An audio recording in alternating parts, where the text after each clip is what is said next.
Priez pour vos prophéties. Shalom bien-aimés dans le Seigneur.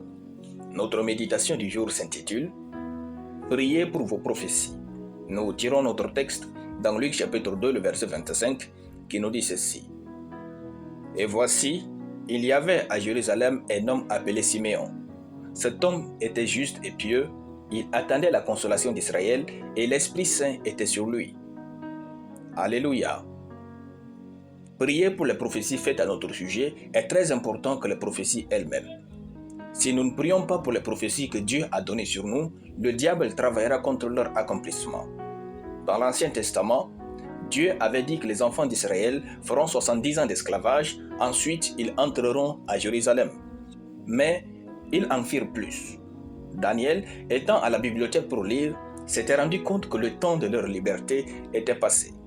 Il commença à prier et c'est ainsi qu'ils furent libérés. Daniel chapitre 9, le verset 2. Le fait que Dieu donne une prophétie ne signifie pas que vous allez croiser les bras et voir sa réalisation. Les prophéties nous sont données pour que nous prions concrètement par rapport à la volonté divine pour notre vie. Malheur à l'homme qui oublie les prophéties faites sur sa vie.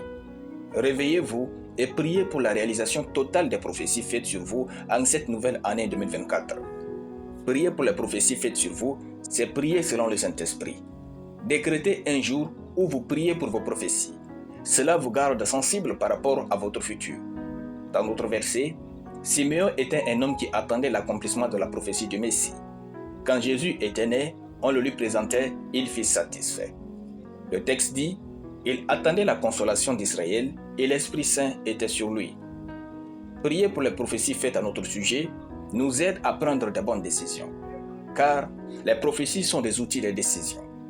Dieu nous donne les prophéties pour que nous puissions prendre des décisions qui nous conduisent à vivre dans sa volonté parfaite.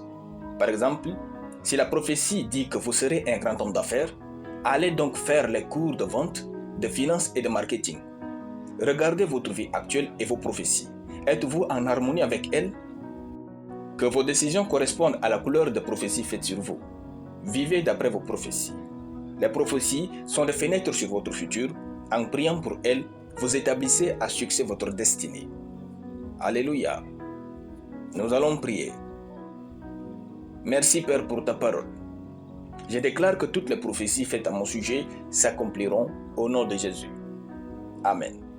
La lecture biblique en une année, Exode chapitre 32 à Exode chapitre 33. Soyez bénis, c'était le pain du ciel.